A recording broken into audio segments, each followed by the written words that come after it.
record and introduce us. Hi, welcome to Women in Weed, episode 7 with Heather Wiskus from Get Me Some Green. This is sponsored by Unstoppable Lifestyles, a U-Life education series.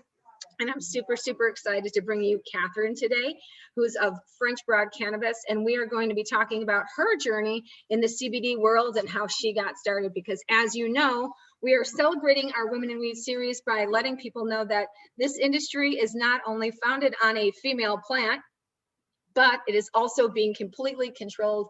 And we as women are running the industry. More and more women are getting into processing, owning, formulations, and growing. So this whole series is about celebrating women in the industry and celebrating the first ever industry in history that is 80% predominantly run, owned, and completely retailed by women. So without further ado, Catherine. Hi, thank you so much for joining us today. Yeah, thanks. Happy to be here. So talk to me a little bit about your journey, because one of the things I like to share is that weed was so taboo forever. You know, CBD was taboo and hemp was taboo, and it was made to feel broken. Like, I think women in general are made to feel broken a lot on a lot of different topics. Like, oh, you don't look like her, and oh, we don't sound like her, you don't have a bag like her. And now all of a sudden, when we have pain, we're not supposed to talk about it. And God forbid you smoke weed or you use CBD or you use anything natural. It's just another form of taboo. So as women get into this industry, it's interesting to talk to other women and how they're combating that. So how did you get started in this industry, and what's your story of what brought you to where you are today? Yeah, sure. It's actually interesting what you just said about, women's health being such a difficult issue to navigate in our current society, and the way that women's health is treated in with doctors and women's pain is treated, because that's kind of my origin story of this industry. I actually was working for a pretty major dietary supplement company, one that I loved, doing quality assurance. So my career before cannabis and in cannabis as well has always been helping companies conform to FDA standards. So whatever regulations that the FDA has on that industry. For me, in my industry, it was dietary supplements and natural pharmaceuticals.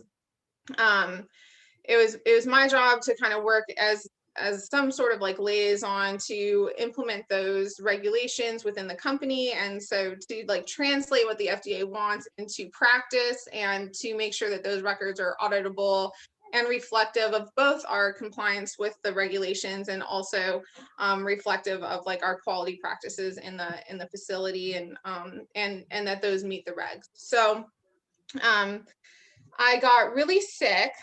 I just woke up one day and was in all this pain, and I thought, oh, well, maybe it'll go away, or maybe I have the flu, or food poisoning. Well, it didn't go away. I was just doubled over in pain and really miserable. And I started going to all different kinds of doctors, trying to figure out what was wrong with me. And it took 3 years to get a diagnosis. I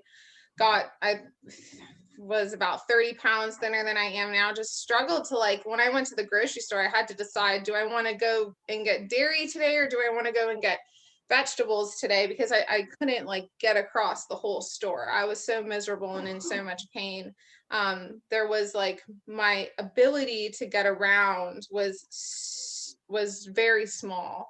So it was a real struggle, because my life was really ripped from me. And it cost me my career, which I think was the hardest thing for me, because I loved my job so much, and I loved the company I work for. I still love that company. I have nothing but great things to say about them. But my FMLA ran out, you know what I mean? There was nothing that they could do or I could do. They needed to fill my position. And so it was a real struggle for me to lose that part of my life. But regionally around here, I had kind of built a name for myself in my field. People knew who I was, and they knew that I was good at my job. And that triggered a bunch of people contacting me and being like, hey, I know that you're struggling right now and that you have a lot of pain, but the cannabis industry really needs help in quality. And so Yeah. I became a consultant for cannabis companies, medical marijuana companies, around the country. So they would fly me out, I would come and audit their facility, and then I would help cannabis companies come into compliance with regulations, implement what's called GMP systems, so good manufacturing practices, quality systems, kind of based off of those same FDA regulations that I had experience in, implement their Well, and SOPs it's and batch interesting you say records. that, because I think a lot of people in this industry, there's what I've been finding is there's two types of companies. There's companies that don't give a shit and they're just, whoo, it's like the wild, wild west. And there's companies that say, well, hold on a second, we really want to do this right. We're in it for longevity. We want to follow FDA supplemental rules, even though we don't have to right now. It's not, we're not regulated that way. We're going that route so that the minute they flip the switch, we're ready. We're trying to do it the right way. So I think it's really interesting when people hear someone like you saying, I was the one going out there making sure these companies are following these regulations, even though they don't have to. We're trying to set the groundwork, because what I feel we need to really get out to the world is this industry is not going anywhere. It's only going to get bigger. So let's do it the right way from the beginning. So Right, did you right. find a lot of companies as you were going through this journey that were just completely like out there with what they were trying to do? Well, I mean, it depends on what market you're in, right? Because if you're in a medical market, you probably do have some level of compliance and quality practices that you need to meet, traceability and, you know, some sort of cleanliness practices and employee training and that sort of thing. So in medical or adult use markets, you probably do have regulations you have to meet. Are they as strict as supplement guidelines by the FDA? Most of them are not, as far as like quality practices and validations and that sort of thing within, you know, the systems. And I think that even if they're meant to be designed that way, usually the people enforcing the rules don't have experience in like the FDA regulation or regulated markets, and that same they just don't see it like with the eyes the same way an FDA auditor is going to be looking for stuff. So yeah, I would say that the majority of cannabis and hemp companies would not pass an FDA audit for like a supplement or pharmaceutical or food safety audit. But I think that a lot of companies have like their heart in the right place. Like even small companies that aren't following those regulations, usually the issue is not in my opinion, is not we're just in this to make as much money as possible, like as quickly as possible. It's more of like not understanding the risks of not having a quality system in place. And so that is almost like blissful ignorance in a way, because once you like work in FDA, yeah, I mean, once you work in FDA regulated markets, you tend to find out that it doesn't really matter like how exact and precise and controlled your process is. Like there are still mistakes, and the only way that you can catch or prevent those mistakes is with processes in place that are designed to catch those mistakes. And if not, they get out the door. So a lot of times we think, oh well, nothing ever goes wrong for us. Well, the reality of the situation is that it just might be that you don't know the dangers that your product is posing and the potential danger that your product is like currently posing on the market.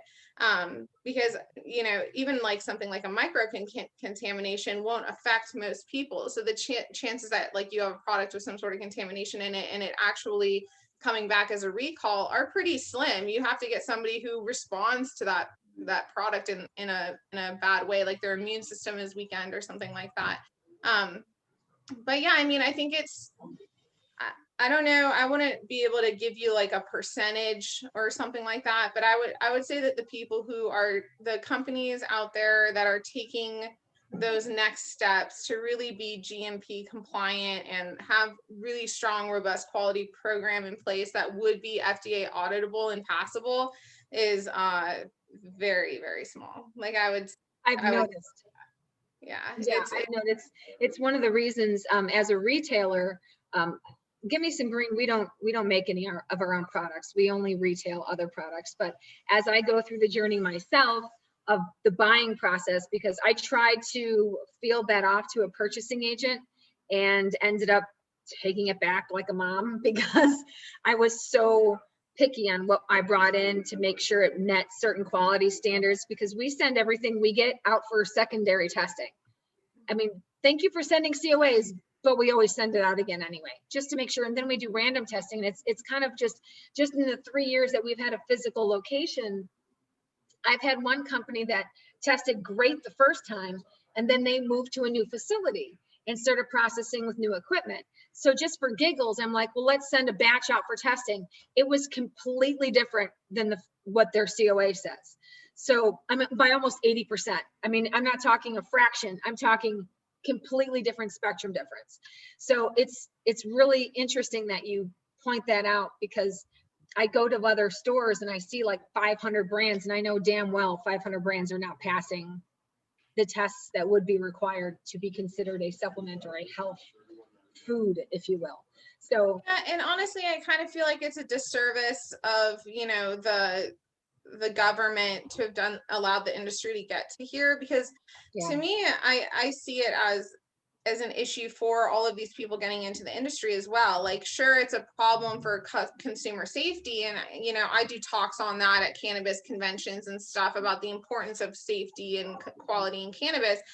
So we could go on and on forever about the impacts that it can have to the market and to right. the reputation of the industry to put out stuff that isn't safe.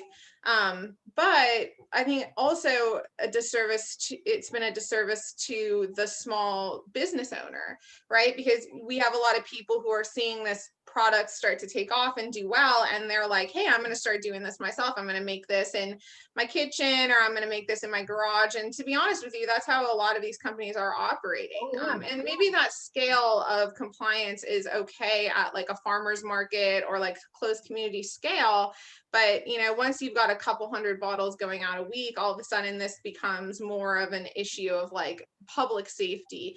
And so for these people to be putting all of this money and time and investment and soul into this product that they're starting to make, when they will not be able to meet FDA regulations and keep up at that next tier, does two things. One, it can cripple that family business and really put them in a tough spot, because they've put so much into this, and now there's no way that they're going to be able to become compliant.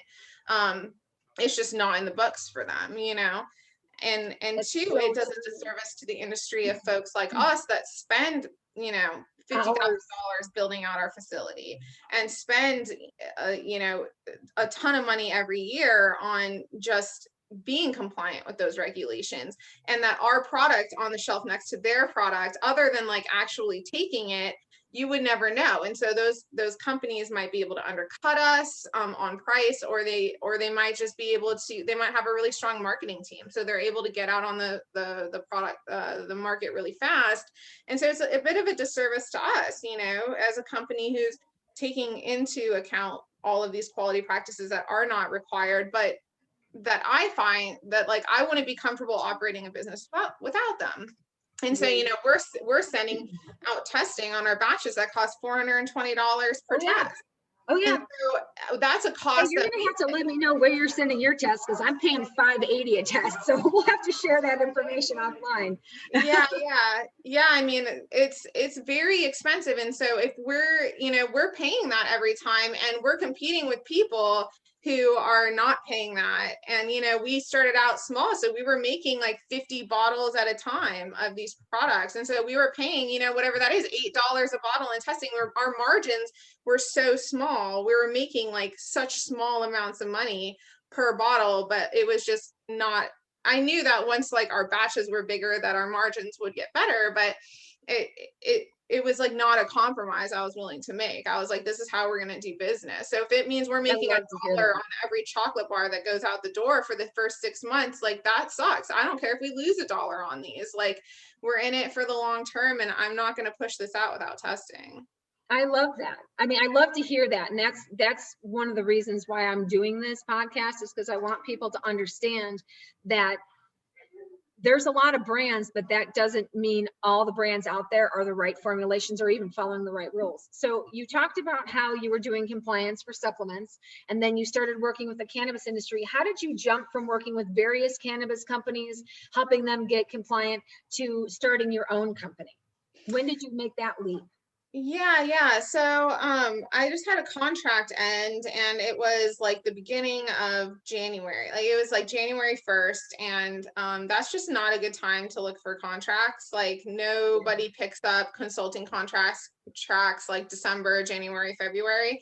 So I knew that this was just kind of time off for me. Like I, just needed to find something to do, and by then, like it had been 4 or 5 years since that pain condition started. So I'm actually like, I live a pretty normal life now. Like I still have to deal with pain management, and I have to pace myself, and I take a lot more breaks than an average person would probably. But in general, like I have a completely normal life now. You wouldn't like be able to tell that I still suffer with any chronic condition. So, I had like the ability to take on more. And I honestly was just driving down the road one day, and we had just gotten our hemp pilot program, like, approved maybe like a year before. So it was really new, and CBD stores were starting to pop up all over the place. But I was just driving by, and I saw this little hut for rent with a for rent sign. And it just clicked. Like I was like, I'm going to open a CBD store. So I went and talked to a friend. That day, I just turned my car around, went right to her and started talking to her, and was like, hey, I want to open a CBD store. Do you want to do this with me? And she was like, sure. We put a deposit on the building the next day. So we started out, but it was always a deal breaker for me that like my passion is in manufacturing. So I was like, we can open as many stores as you want, but manufacturing is what really opens up our capacity and like market to basically the whole nation. And so that's the market that I want to be in. And that's what really I feel passionate about, is actual manufacturing of quality products. So we opened the first store, and then we opened the second store a few months later, and then we used that money to build out our production facility and launch our own brand. And since then, I've purchased that person's shares, so now I'm sole owner of the company, and we are currently in over 300 stores. And we have 3 retail locations and 3 operational websites where people can buy our products online. And we just had our 2-year anniversary of the first shop opening March 1st. That's awesome. Yeah, so it's been huge growth for us, just really, really explosive and exciting growth. So we know that the way you operate your business is up to par, which is one of the reasons I admire and have so much respect for what you do. So how do you feel, how did you choose, are you growing your own hemp, or are you buying from other farmers? Like, how did you go through that process of choosing what the base hemp product is going to be for the products that you're currently making? Yeah, totally. So to be honest with you, like I said, I had some experience for about 3 years traveling around and getting to know other cannabis operations. So I've seen like quite a, I've seen some like operations. I know how a lot of different people are doing it. So that was fun because I got to see like all these different ways run a cannabis operation. I wasn't just working with one company. I've seen, and toured and really gotten to know like 10 companies all over the place. So this really helped me realize that like vertical integration was not a sustainable model. To me, it doesn't seem like a very sustainable model, especially when we didn't take any investment, right? Like I started this company with $6,000. So for vertical integration, it's just not in the books for us, and it's not something I was interested in. And back whenever we started formulating, I, just crude was $2,500 a kilo, and distillate was 10 grand a kilo if you had it remediated, and it was THC free. So it was very, very expensive, and I really fought hard with my business partner about this, because she was like, you know, the margins are so small because of all that we're paying for this extract. And I was like, you've not seen what I've seen. Like, it's going to be 6 months before there's, you know, 2 million pounds being processed a day in 50 different facilities in the Southeast. Like, these machines are massive, and we will never be able to, with cash, without, you know, investment, keep up with that type of price drop that we're about to see. And I'm glad I really stood my ground, because now crude is $250 a kilo. So that's a 10%. And then, you know, same with the distillate, it's about 10% the price 2 years later. So to me, it's like, I think that in this industry, it's important to either have like a lot of investment money if you want to be growing all the way, you know, seed to shelf, or you can take a little sliver and kind of work that sliver, you know, and get really, really good at that and expand. And so it's important to me to recognize in this industry, like where the most help is needed, like who needs the most support. And to me, that's always the farmers. Like, and that's pretty much any industry. Like, you know, the farmers are always going to get the short end of the stick. So we really like to get to know farmers and get to know their operations. And so we usually go with folks who have, you know, a family farm, and they're doing it for the right reasons. They're doing full panel testing. They've got organic, you know, they're grown organically.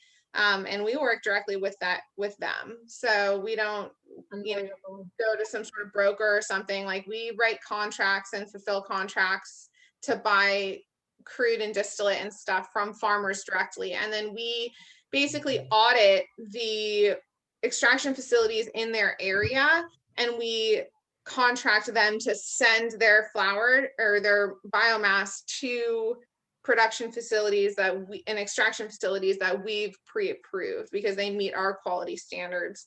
And then we buy that back from the farmer. So the farmer gets toll processing, they get, you know, their crude and distillate back, and then we buy that off the farmer. So we try to keep as much money in the farmer's hands as possible in our operation.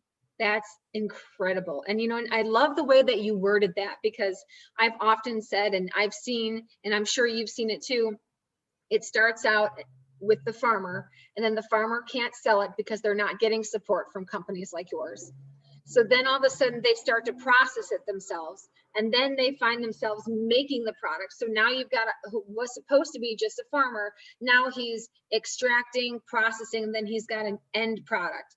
So now instead of 5 different people, it's one guy trying to do everything. And I keep trying to tell people in the industry, find your niche, find your passion, and then focus on it, and then help feed all the people that support your passion. So I love the way that you're doing just that, and not trying to be everything to everyone in the industry, but finding your niche in the industry. And sounds like formulation and manufacturing are truly the things that you're the most passionate about, to make sure it's done the right way.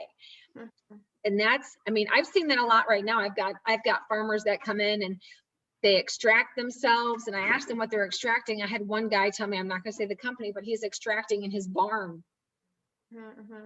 And I asked him with what, and I almost don't want to know the answer. So, and that's what's happening a lot. So I love the idea that you said, find your lane in the industry, stick to it, and be really good at it. That's ended up ultimately what we ended up doing. I'm really good at the education. That's where I strive, finding the right products and getting really good at educating the end consumer. That's why we don't make anything. I don't want to. That's not my specialty. My specialty is meeting people like you and bringing that to the consumer, regardless of where that consumer is. So with all of that said, where do you see the industry going? Like, you've been in it for a while now. I know we've been in it for over a decade, and I've watched it transition, and it's been, in my eyes, it's a little scary. I agree with you. When they changed the farm bill, it turned into the wild, wild west, and everyone and their mother was getting in. Some people for the right reasons, some people for the wrong reasons. And I feel like since COVID, a lot of the people that got into the business for the wrong reasons, and I see the wrong reasons as just to line their pockets. I don't think if your whole goal in life is to line your pockets, you're not serving the community at all. A lot of those companies I feel have been shrinking or sifting through the cracks and falling to the wayside because they couldn't survive COVID, quite honestly. But where do you see this industry going now with Delta 8 coming aboard? I know you guys have gotten involved with that. And now the new bill and the rumors that they're trying to bypass parts of the government to legalize marijuana as a whole. What are your thoughts on that process? Yeah, I mean, I hope that this administration does make some seriously bold moves on cannabis, because it is a good opportunity to do so. I'm not sure if they will or not. I mean, I feel like we're all just kind of sitting here in this waiting game. I know that no matter what regulations come down the pike, we will be all right to meet them. It just is a shame that so many parts of the government tend to have like these different rules, like and different ways to state the law. Like, I mean, the banking issue is a great example, you know, that we've got legal hemp nationwide because of the USDA, but still like the FCC has not updated their rules to allow hemp. So none of us can find a credit card processor that isn't like charging an arm and a leg for no good reason. Oh, we just got dropped. Just like that. Just we were fine. We followed all the rules, and then one day we just got dropped. And I called and asked why, and they're like, we decided not to work with CBD anymore. And I'm like, thanks for the notice. So yeah, I mean, it's been a struggle in the 2 years we've been open. We've been through 4 credit card processors and 5 banks, and all of them in the beginning said that we were good, you know, everything was good and fine and dandy. So yeah, it's a struggle for sure, and it's a stressor. But you know, this is all just because of the way that the government opens, you know, creates a law but doesn't follow through with all the implications of that law throughout its own branches. And you know, I hope that when there is cannabis legislation put into place, that it does include quality practices, and that we get quality practices. And I don't think I'll be very popular for saying that, but I do hope that the FDA regulates hemp and that it regulates, you know, you're not supposed to be popular, Catherine. You're supposed to be honest and doing the right thing. And I tell people that all the time. I'm like, I openly tell people, I don't know if marijuana, the street cred marijuana that's out there today, I don't think that should be legal. It's too strong. It's way too strong. 90% THC is ridiculous. Nobody needs that much. Not for, I mean, that's pretty much liquid Everclear. It's THC Everclear, the equivalent of. And I'm definitely not a lot of people's favorite person for saying that, but I think that medical marijuana has its place in the world. Recreational marijuana has its place in the world. CBD has its place in the world. Delta 8 is filling a need because the other 2 are illegal. Yeah, I think that hopefully, I mean, I think Delta 8 is great medicinally for different reasons that Delta 9 THC is great medicinally. So I'm glad that it actually entered the market, whichever way it came to be. But, you know, to me, it's less about like the products that are available and trusting people to use them safely, no matter what they are, and giving people that type of trust in the same way that we trust people to know their limits with alcohol. And oftentimes people betray our trust in that way. But, you know, we give people that freedom because it's a freedom that we deserve as adults to decide where our own limits are and how we want to, you know, use inebriation to get through our daily lives or whatever it is, you know, to heal ourselves, for pain relief, or you know, depression, or whatever it is, like whatever we're going through and whatever we need to use. Like as adults, we're really trusted with most of that, unless it falls under a certain category of stuff. So to me, I think cannabis should fall into the category of let people decide like how they want to manage it and how they want to feel, make the products available to people, but to make sure that they're safe. And for that, we need quality practices and clear-cut guidelines on how to operate within the industry, and how and what the go, pass, and fail regulations are for finished products on the market, to make sure that they're safe for consumption, and to make sure that those specifications are set with some sort of scientific backing. Like it's not just like, oh, total yeast and mold plate for this flower that's going to cause a lot of flower to unnecessarily fail micro. So what are your thoughts on COAs? Because I've had a couple questionable COAs cross my desk where they definitely look like they were photocopied and then photoshopped. Do you have a recommendation or an opinion on how to regulate that testing process so it can't be so easily manipulated? Yeah, definitely. I mean, this is how they do it in medical markets, and everything's just linked to the laboratories, and these QR codes and stuff, they go straight from your product to the lab result from the lab. So it's unadulterated lab report. I think it's important whenever, like most labs now, especially if you're going to an ISO 17025 certified lab, that's the only kind we'll use because that's an accreditation, just like GMP, that shows that the lab is, you know, operating under some quality and traceability practices that are important in proper lab keeping. So, you know, if you're using an ISO 17025 lab, my guess is that you're getting QR codes on your lab report. So if you scan a QR code on a lab report and it doesn't come back as the same lab report you're holding, then it's been adulterated by the person. And my guess is the lab wants to know that. But I mean, if you're questioning a lab, like it's important to reach out to the lab and ask a lab result and ask them like, hey, I've got this test ID number, you know, whatever 16-digit string of alphabet soup it is, and they can look that up, and usually they will give it to you, you know. I love your alphabet soup. That's awesome. No, and that's a really good point. I'm really glad you said that. So I hope people listening, when you see those QR codes, they're not just decorations, guys. Like click on them. They're there to let you know that that product has done the right thing and gone through that testing. So I know a lot of the products we carry have them, but I always tell people, I'm like, do your homework. Don't expect us at Get Me Some Green to be your experts. We know stuff, but we also want to empower people to be their own health expert and get that information. So that's huge. Thank you for sharing that. So that helps people out a lot. What advice do you have to the consumer that's going to a store and looking to buy a CBD product? What would you tell them to look for? Yeah, definitely. So it's really important to us, like for our stores, that we've got every bottle has a batch number on it.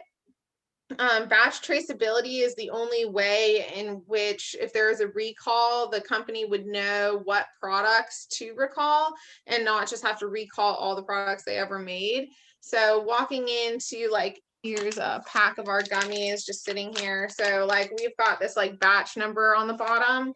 So it's batch trace. So like if you go in our records, we have a system where I could tell you like everything about a product. I could tell you what dropper batch you used, what day that dropper came in, who inspected the droppers when they came in, that the glass wasn't broken and that they're right size and that they don't leak, to the label, to the, you know, to the oil inside, to the extract, what day it came in. Like we've got traceability all the way down, like to the day and minute that somebody actually brought in the ingredients, the day and minute it was made, bottled, everything.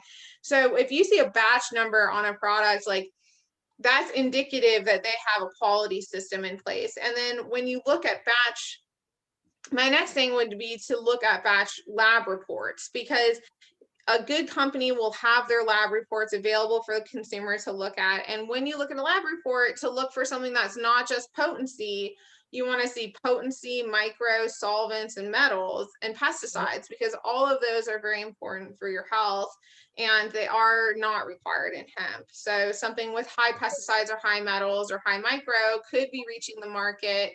And a lot of times, even people who sell CBD, I'll ask, hey, do you have a full panel test? Which to me means those 5, you know, things. Yep. And I hear yes, and then I get given just a potency. So like even the people selling the product don't know the difference between like a true quality test and just a potency test. And so I don't accept products that just have potency testing, and we do full panel testing on all of our stuff. You know, it's interesting that you say that, because as a store, and you have stores too, and I know that you carry other products other than the ones you make, so you're a little brand agnostic as well. I've had people come in with topicals. Topicals are huge for me because your skin absorbs within 30 seconds, whatever you put on it. So all of a sudden I've got these companies coming in, and this is really important for the consumer to know. So for those of you watching, please, please, please pay attention to this. Look at the back of those ingredients and figure out, do you want to put this in your body? So when I asked him for the COA, he did exactly that. He gave me the COA on the hemp itself and how much CBD was in it, how much of this cannabinoid, flavonoid, all those things. I don't need to know the flavors if you're putting it topically. So I thought that was kind of strange, but there was nothing on pesticides, nothing on heavy metals, nothing on any other chemicals. And I asked him, I said, why are you not testing for this, especially if it's going to be ingested or topical on somebody? They just don't test it. So obviously we don't carry that brand, but there's a lot of brands out there that are like this. So I'm glad, once again, that you're educating the consumers on what they need to be looking for, because just because it has a lot number, because this product had a lot number, but it wasn't testing for the things that are valuable. CBD or hemp plant in general, I mean, as you know, I'm sure you actually, I know you know this because we talked about it once before, they're using it to clean up Chernobyl. It's a wicking system. So hemp in itself acts like a wick and absorbs chemicals from the earth. So whether that farmer is using pesticides or not doesn't matter. If the farmer 5 miles away is, their plant could be wicking some of that up. So I love that you're talking about how full the test should get. And I think that should be one of the regulations as we move forward with this industry. And I really hope our government currently looks at that, is regulating what exactly these companies are testing for when they're creating these products. I think that's incredibly valuable. Yeah, and more of a concern to me than people who are only testing for potency, even though that is a massive concern of mine, is more concerning to me is the people who test, they don't have batch numbers on their products, but their website has lab reports of full panel tests. Like, so as a consumer, if you don't know to look at your bottle and make sure that your actual batch was tested, what the company's just done is trick the consumer into thinking that their products are full panel tested, but really they got one test done one time on one batch, and since then they've made 10 batches, but they only tested that first one, and they're using that documentation to sell subsequent batches. You know, and that's also a good point, because I've even come across companies just doing interviews like this that they test once a year, but they're making thousands and thousands and thousands of bottles every year. I mean, just this is, again, just outlining why batch testing, lot number testing, it's so important, because then you know they're consistently testing with every batch. Because just because you make brownies once doesn't mean the brownies you make 3 months from now are going to be identical. No, contamination doesn't happen. Like, it's not like, you know, a stink bomb goes off in your facility and like, you know, that's the batch to test. Like, contamination happens when people who are trying to do good accidentally mess up. They scratch their nose, they like, you know, forget to wash their hands after the bathroom. Could you ask them to stop for like 5 more minutes, please? Thanks. We got construction right on the other side of the wall. So if you're hearing noises, I've got a dentist office going in next door. Oh, nice.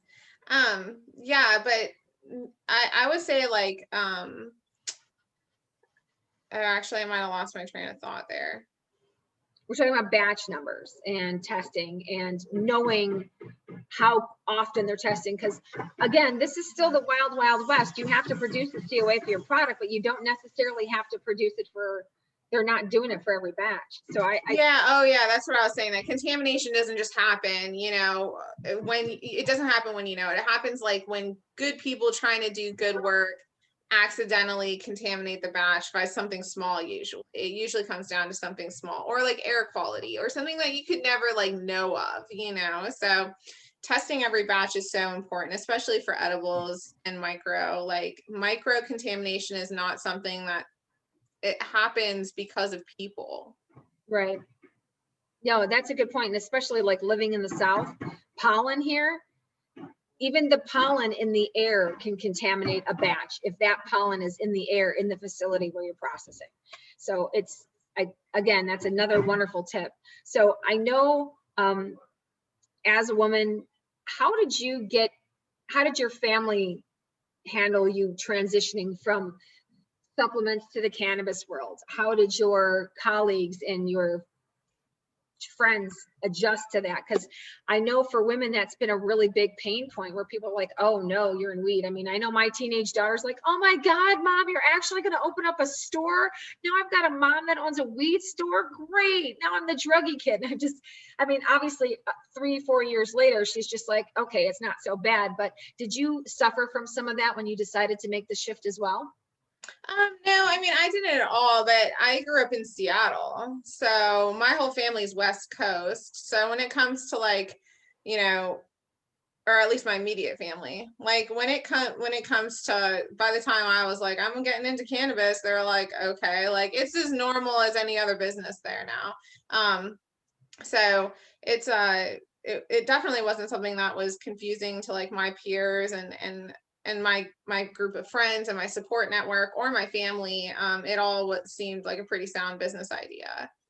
Nice. So where do you see the benefits between CBD and THC? Yeah, I mean, I think that they're both equally beneficial for very different reasons. I mean, I don't know if you could, it's almost like apples and oranges. Like it would be hard to say like which one's better or something like that. I think it really just depends on what the person is looking for and the effect that they need. That's awesome. Thank you so much for spending so much time with us. I really, really, really appreciate it. Again, for all of those out there, this is French Broad Cannabis. So this is another North Carolina local company that we're so happy to support. And they're also the makers of Uhimi. So if you've ever tried their chocolates, they're amazing. Some of the best food out there, truly best medicinal food out there. So I'm so honored to have you. I look forward to talking to you again. Please stay tuned. We're going to be interviewing her again, and I'm going to be going to the facility. We've been trying to coordinate this for several months now. We're actually a couple hours apart and our schedules don't always connect, but I'm going to go out to their facility and tour it. And we're going to be doing a video from there and diving in deep on their products specifically and what makes them different, what sets them apart. So stay tuned for that as well. And feel free to rewatch this on our YouTube channel and give me some green. And I know it'll be re-aired on their channel as well. So Catherine, without further ado, thank you so much for your time today. I honor you. I really appreciate you. Thanks for having lunch with us. And we look forward to talking to you again. Yeah, I appreciate it. Thanks so much for having me. Bye, everybody.